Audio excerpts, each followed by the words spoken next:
How's it going, everyone? Philip here with Queen Anne's Reef, and today we are going to be working on our Neptune Trident. Now that the Trident's been out for a couple years, everyone's kind of got them nice and broke in, and I know at one time that they said that you always had to send them in for maintenance and stuff, and Neptune's been very good about that, but doing a quick little cleanup on them, like the cuvette, the little canister that goes up in the top where it takes all the readings from. It's a little glass, or it's not glass, it's a kind of a plastic vial, and where all the tubes feed into to take the test measurements from. So I'm going to show you guys how to take apart the Trident and just check the hoses and the lines and things like that, the connections. And so we're going to walk over here. Right now we've got this specific Trident hooked up to the double system. That's the softy tank and this 50-gallon low boy. And so as you can see right now, we're getting a red light error from the fusion. It's indicating that we have some type of an error. So right now it's been giving some initialization errors and some very erratic readings. So here for the past couple of days, I've just been trying to stay on top of the manual testing with the Salford kits. So I noticed some little bit of inaccuracies. So what we're going to do is we're going to show you guys how to perform this maintenance. First off, we're going to go ahead and disconnect it. It's not going to hurt anything to disconnect it straight out. It will show an error, or it'll just show something along the lines with the modules that's missing from the aqua bus line. It's not going to hurt anything. We're going to be removing the reagents, so you can't just dump them out or anything like that. And once you plug it back in, it'll just reinitialize and pick right back up where their normal routine was. So I'm going to get that disconnected, and we're going to sit down on the workbench. Okay, so now we've got the Trident disconnected from the aqua bus off the system, and we've got it set up on the workbench. Just to let you guys know, we're going to need some Q-tips just for this process. I think that's pretty much all you're going to need to clean this, other than just maybe a hand towel or something just to wipe everything off, or some paper towels.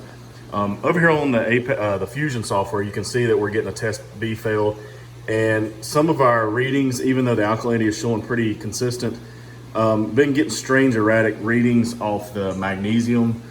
And sometimes I run a reactor on that system, a calcium reactor, and it should be very consistent.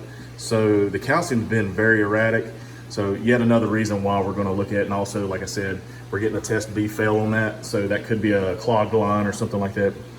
So first step you're going to do is we're going to pull the drawer open, obviously, and we're going to pull out the reagents.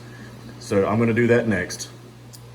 Okay, the next step that we're going to do is we're going to be removing this lens, which it basically just snaps off, and we're going to be removing the cover here.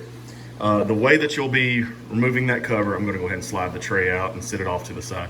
By the way, also keep your reagents kind of off the side. If you still have the caps, you can put caps on them, but there's fairly a good amount of reagent still in those canisters, and it did not lose its count, and none of this will lose its count. Let me see if I can pull it up and show you guys. See, so we still got a good little bit of percentage on our count for how much is left for testing. So we're going to save those reagents and hold on to them for right now. Just make sure you don't, no debris or anything falls into that. So the way you take this top cover off, and do your best not to totally flip this upside down, because there's some kind of agitator wheel inside the cuvette that you don't want to dislodge or lose or cause issues with. So these screws right here, these kind of rubberized thumb pads or base pads, those will be where you're loosening all four of those. There's 2 down at the bottom and 2 at the front. So what we're going to do is take those off and be able to remove this. And after you take these off, basically right here there's like little snaps that you slightly gently pull out and lift up. It's going to be difficult for me to do this while filming this, so I'm going to try to, hopefully I can somehow show you guys how to do this. Okay, now that we have the cover off, I just wanted to kind of give a quick tip. You got the cover, your little tray that's holding your reagents, and just to kind of keep your parts together, I always like to throw like the cover and the feet screws, which you can see now where they loosen from in the bottoms. There's here, here, there, and then one on the other side too. I just like to keep it together so that way you don't have a mishap in losing those feet. But now we can actually see the internal workings of the Trident. You can see the ribbon cable that runs up for the cuvette testing area that runs down to the bottom. You can see all the hoses and the lines, the pump that actually draws in for the testing out of the tank, and then the 3 lines that pull, that mixes all the way up to the cuvette. So this is the cuvette, and you can see the little agitator in the bottom. That was the piece that I was talking about that you don't want to dislodge and lose. But you can see where the cuvette, that there's a lot of like gunk in there, and this is the part that we're going to be cleaning. So let me get all this stuff set to the side, and then I'm going to show you show you guys how to get inside this. Okay, so I did think of one other thing you might need. These little pair of fragging tongs. I use these for, for like when I'm doing ZOAs and gluing ZOAs on frag plugs and stuff. Makes it real handy to get down inside of there. So there's going to be a little bit of, it's just a small piece of electrical tape that goes across the cuvette right here. And more than likely, when I go to peel this back, the cap is going to stick to that electrical tape. So basically just take your tweezers right here, and it's going to go all the way down through here. And this is difficult. And you're just going to peel it back. And as you can see, the cap, it's just like when you do any other like testing reagents things. I think a lot of people are familiar with like the API tests, but you just want to kind of fold that back out of the way. And that's just, those little tweezers will help you, because my fingers are so hard, I just can't get down inside there.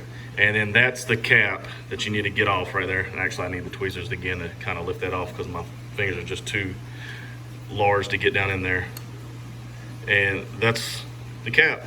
So from that point, you guys can see down in there, and you actually really can see how disgusting it is down in there. It's a lot of black, and all that is just kind of the residue from the reagents and the sludge that you're pulling in from the test off the tank.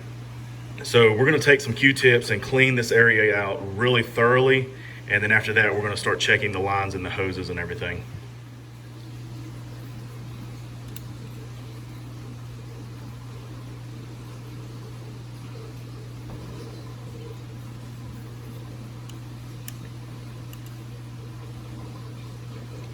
And just so you guys know, do not use anything, no water, no alcohol, no cleaning solutions, no nothing. Just use a plain dry Q-tip just to clean this out thoroughly. And you keep swabbing it out over and over again.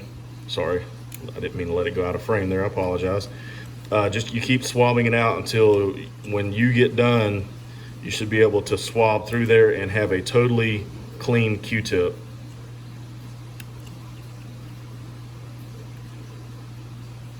So I'm going to keep doing this. I'm not going to stand here and video all this, just me going back and forth with a Q-tip. So I'm going to clean this, and then when I come back, I'll show you how to check all the lines and the connections.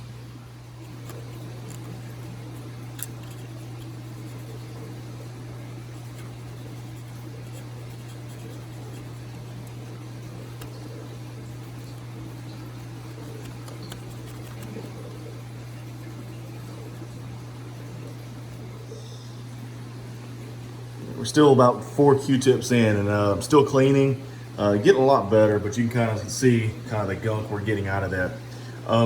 Just want to know that the colorimeter, that's where basically, if I'm understanding how the Trident works right, where it mixes the reagents up into the cuvette, and the colorimeter measures through like water refraction or something. I'm not a scientist that understands all this. How they're actually taking this measurement, but I know that they're taking the measurement through the water with like a colorimeter or something like that. But as you guys can already see, it's getting a lot cleaner. I need to kind of get down in the corners, but a lot better. And I'm gonna keep making sure I get all that gunk out of there. Now that we've got the cuvette nice and clean, let's see if I can get a good shot, let you guys see that.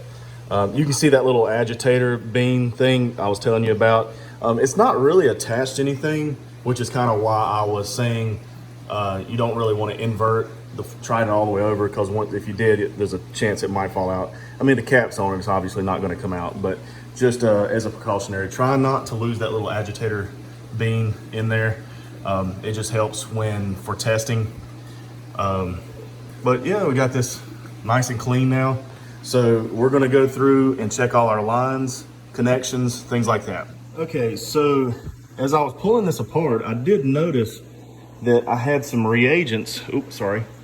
I had some, it looks like reagents that's been leaking right in here. So I traced this line right here.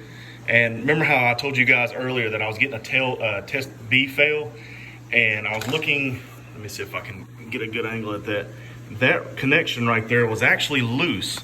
So you can actually see where I pulled it through the grommet and slid it back up into, this is like a universal connecting piece that brings all the lines in together before it goes into the pump that sends it up to the cuvette. This was actually pulled off slightly. It wasn't totally off, but I noticed a little small pull. You can actually see some of the dried reagents. It's collected down here in the bottom. So I think that might have been why I was getting a failed test. So maybe by accident, I may have pulled this loose or something, or maybe just over time it worked loose. I do not know, but I'm pretty sure I solved that problem. Yet again, this is why you want to go through, while we're doing this anyway, just check your lines, making sure that you got good connections, no breaks in your hoses and lines. Everything else that I've seen on it looks good. That was the only one. Like I said, and you can actually see where, let's see if I can get my hand back in there. Right here, you can see where I slid it up. See, all the other ones are still kind of here, and I had to pull some extra hose up and through here. And all you have to do is push this little button, and it's just like a strain relief, and it connects it up through here. So all I did was push that button, slid the hose up just like maybe a 1/16 of an inch just to get it connected back to this universal connector right here. And I'm pretty sure that's going to fix our problem. You actually can see a good bit of that reagent that's dried up in the bottom now. All right, so at this point, we've checked all our hoses, connections, everything seems okay, cleaned out the inside, wiped it down. I might try to see if I can get more of this reagent off. It's kind of stuck in there pretty good, but I might be able to get some of it off. And then we're going to get the covers back on and everything. So on this, basically you take your cap and you're going to pop it back in just like a test cap you would on like any other standard test, like that. And then take that little piece of electrical tape. See, this is going to give me a fit with doing it one hand. And then flip it back underneath. I may have to do this one hand. Give me 1 second, guys. All right, sorry about that. I just couldn't do it with one hand. So we've got the cap and the tape back on the cuvette. By the way, guys, if you guys want to leave, anybody that understands the full technical science of how the colorimeter, however you pronounce it, colorimeter, there you go, measures for testing the out-calc mag, please leave in the comments, let me know, or I might just start digging in on some research and figure it out myself. Either way, I always like to understand my tech. That way, makes it easier for you working on it later. Went ahead and wiped out the inside while you guys were waiting on me to get that tape back on. I had the camera off anyway. So I think we're ready to start reassembling. Basically, it's just going to be the same thing in opposite order. We're going to take the cover, snap it back on, make sure you get it back inside these little slots. You can see the little screw holes. They'll click inside. There's a little fin that just slides in there, and you'll see the alignment once you get it right. And then you'll click those in, and then you'll pop your cover back on and slide the tray in and put your reagents back in. So let me do that, and then we'll get right back. All right, we've got our cover back on, and we've got our reagents back in the drawers. As you guys know, if you guys swapped your reagents several times, by this point, if you're having to clean the cuvette, you should definitely know how to change out your reagents. Even if you've had to step through the little wizard on the task menu as it does it step by step, you still know how to do it. As you know, Don't kink your lines as you're pushing this back in. Kind of nice and neatly fold them back in as they go back in. Be gentle with them. Don't pinch the lines, but you just want to make sure they go in nice and neat. And then you just take your lens cap and then you just pop it back into place. Still difficult doing this one hand, but that's all there is to it. And then we're going to get it back in place on that system, and that should be it. And after you put it back in the system, if it doesn't reinitialize, just go back into your Fusion software and just reprime the lines and everything like that. You guys, if you're familiar with Fusion, you know how to go into the settings of the Trident and everything, and you'll be able to work on everything that you can through here, configure it and reset everything. I wouldn't, if you had reagents already still in the line, I wouldn't recommend resetting the count and everything because it's going to throw it off, but you can reprime the lines and all that kind of stuff, and it shouldn't cause an error or an issue like that, and it won't throw your numbers off or your percentage of your reagent, and you won't lose your count. All right, so hopefully this video has been helpful to you guys. I know back when I got the Trident, I was always worried about working on it. They were always telling us to take it easy with it and everything, but it's been out long enough that we know plenty about it now. And so I've kind of started delving into figuring out how this thing works. And as I go along, I'd like to learn a little bit more about it. So hopefully this is a handy video for you guys. Please share it if it was helpful to you and you got people that know they want to work on it, but they're kind of nervous. It's not that bad. So just share it with someone else too. Hope you guys enjoyed. Please like, share, and subscribe. Thank you for watching us, and we hope to see you next time on Queen Anne's Reef. Have a good one.